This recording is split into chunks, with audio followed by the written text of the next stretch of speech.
This is Buddha. Today we're gonna try something different called commentary of a hustler.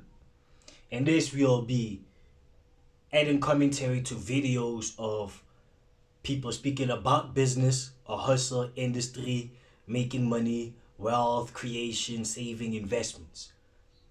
You hear me?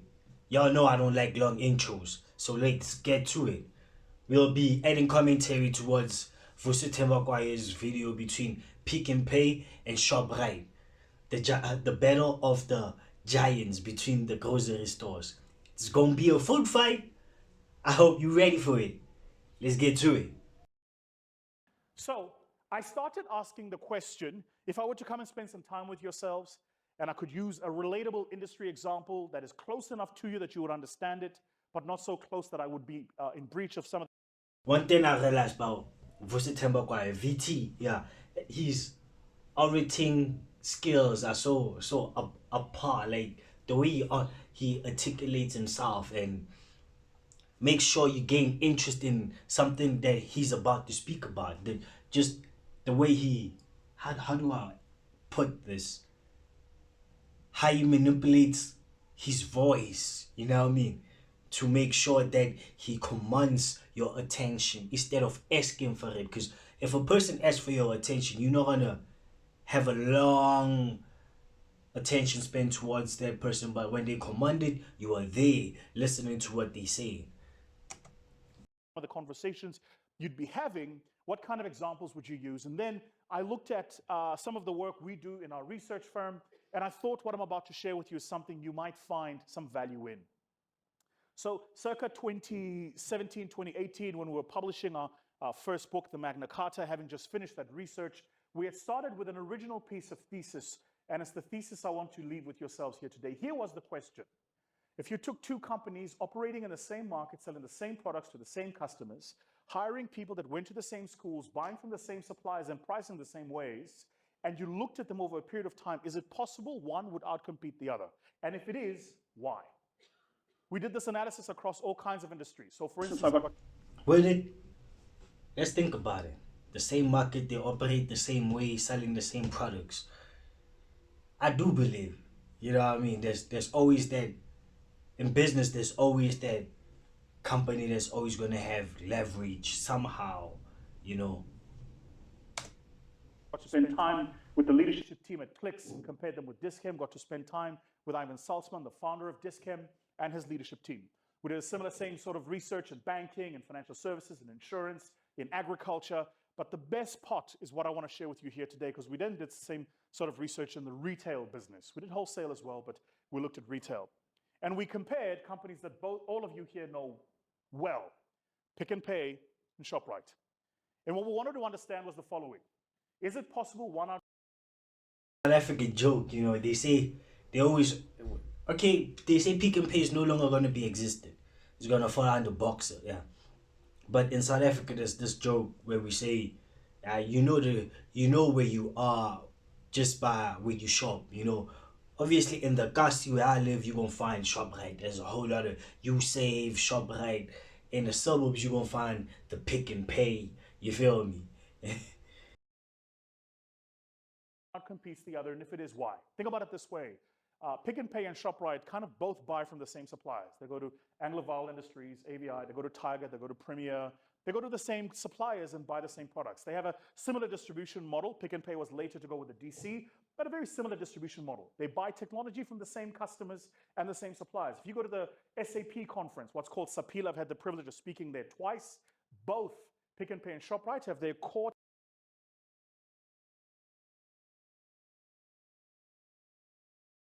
technology infrastructure sitting under SAP. So technology is the same. Same product, same suppliers, same tech. They have the same distribution mechanisms. They build out stores and distribute to those stores using their distribution mechanisms. Same distribution. They raise capital from the same banks. Money is money is money. Doesn't matter who you get it from. Terms on bonds are terms on bonds. Same capital allocation. Then you might think it has to do with talent. It's not. They raise capital from the same banks. Money is money is money. Doesn't matter who you get it from. Terms on bonds. That's my motto today. That's my motto this year. Money is money is money, dog. Don't matter where you came from. You know what I mean? Extra hustle is fine, bro. On the terms on bonds, same capital allocation. Then you might think it has to do with talent. That's not true. The industry is so incestuous that it's not uncommon for you to meet one guy working as an executive in one company. Then if you wait 5 years, you go to their competitor, they work there now. For those of you here who deal with these companies, you know exactly what I'm talking about, right? It's people move around. If you find an executive working at ABSA, go talk to that executive 5 years from now. It's not uncommon to find them at F&B or Nedbank. These industries are incestuous. So let's just go back to our analysis. Same suppliers, same products, same pricing, capital structure, same distribution, same talent. Isn't this what they teach us in business school are the things that make companies different? So if it isn't this, then why does one company outcompete the other? Now, to my non-believers in the room, because I can still see there are a few, I'm going to show you now my next graph. If this graph doesn't impress you, you can go. I don't care, it's fine. I'm going to show you now my next graph. So what we did here is we looked at revenues over a 10 calendar years, 11 financial years. These are revenues only. I spent years working in wholesale retail. We could do revenue per square meter. We could do margin contribution or contribution margin to head office. We could do rebate income. They're like a whole host of things we could look at. But for the purposes of simplifying our conversation, I thought what we should do is just spend time looking at top line. 11 calendar years, 10 financial years, because that's a long enough time that it's not a blip, eh? You can be lucky for a year or two. You can't be lucky for 10 years. The market adjusts, right? You can be clever for a year or two. You can't be clever for 10 years. Because both of these companies, by the way, it must be said, both of them are listed. So just to be clear, if any one of them changes strategy, by law, they have to publish it in the stock exchange news service, the SENS announcement by the JSE. They have to tell the market that they've changed their strategy. And in the market is their competitors reading the same notice. Could you imagine operating in a business where the stuff you're sharing here, every day if you change strategy, you have to tell your competitors. So strategy, you have no advantage. No advantage on people. Isn't this so cool? It's nice. No, it's very nice. I'm still coming. Don't be impressed yet. And then you'll see we dollarize the numbers. You see there, the numbers are dollarized on both ends. That's just because if I put rands there wasn't enough space for my graph. So we dollarize. We assume a 10 to 1. We assume a 10 to 1 rate. So let's now have a look at the numbers, shall we? As Jay-Z says, the other Jay-Z, not our Jay-Z. He says, men lie, women lie, numbers don't. I always thought it was my professor who taught me finance, but then I listened to a Jay-Z song and he said it first. So check this out. In the year of our Lord, 2003, Pick n Pay was a 30 billion rand a year business. Fast forward 10 financial years, 11 calendar, and she grew from 30 billion top line to 64 billion top line. That's a 2.2x growth in 10 years. That's a doubling of your business over a period of a decade in a highly competitive, highly saturated market where you have very little strategic competitive advantage. Who here thinks that's a good result? I do. I think it's a good result. I don't know. If you don't think that's a good result, you just a hater, bro. Like, we can't deal with you no more. What the hell? What? Great. But it's good. It's good. By the way, for those of you whose hands are not up, you're either not paying attention or you're lying. And I'll tell you why, because all of you here have money in pensions that are invested in Pick n Pay.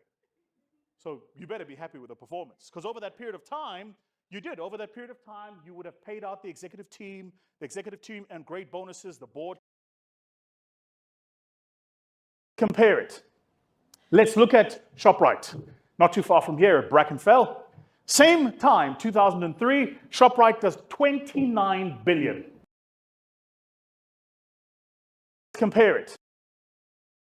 Keep their job. It's a good performance.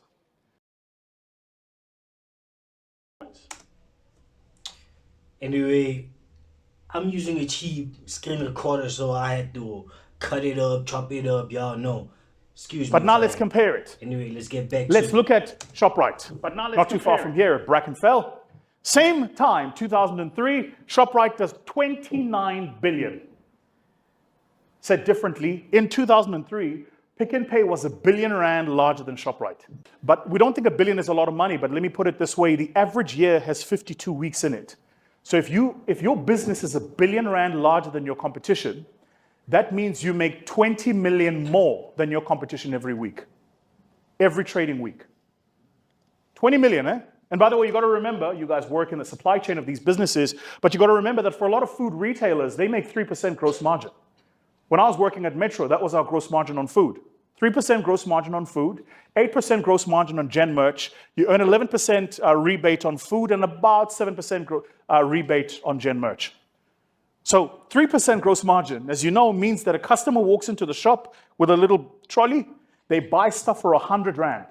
The shopkeeper is making 3 Rand profit from 100 Rand before rent, salaries, and related expenses. So if I'm R1 billion bigger than you in a 3% gross margin business, do you understand why it might be a little bit difficult for you to catch up? So let's watch what happens. Shoprite grows from 29 billion to 60 in 6 years. Watch what happens next, Gert. They go from 60 to 97 in 3 years. Shoprite added 37 billion Rand. I'll say it again. They added 37 billion Rand in new income over 3 years. Look at your calendar, 3 years is 36 months. Shoprite added R1 billion in new income every month for 3 years. Can I say what you're all thinking? Forgive me. Fuck. Can I say what you're all thinking? I know, that's what I said. I was like, yo, forget the land. Let's nationalize Shoprite. That's what I said. I was like, yo, forget the land. Let's nationalize Shoprite. Like, whoever is in charge of ShopRite, like, hey, yo. What are we talking about? By the way, I went to look. You know, they just recently published their latest financials, eh? Did you know what they made this past year? 258 billion. They're twice the size of this now. 258 billion. I was like, okay, let me think. So, follow me. Shoprite just made 260 billion. That's as near as makes no difference. 280, 144 times 2 is 288. So it's safe to assume Shoprite is making, on average, work with the law of averages here, 20 billion Rand a month. Has 4 weeks in a month, that's 5 billion a week. 5 working days in a week, that's $1 billion a day. 10 working hours every day, that's 100 million an hour. 60 minutes every hour, that's 1.666667 million every single minute. Exig. Yeah. Say that. She said Aibo. That's what I said. That even me, I was like, yeah. No, it's not right. That's the level of performance. To be clear, they work in the same market as their competitors.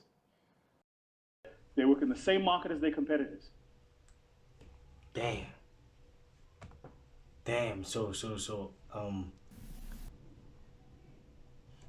I really get what they say, and I really get what he's saying. You know, it's like, damn, that's really impressive. Like, growing from where they grew up, where they started to where they are now. Like 20 billion from where they started.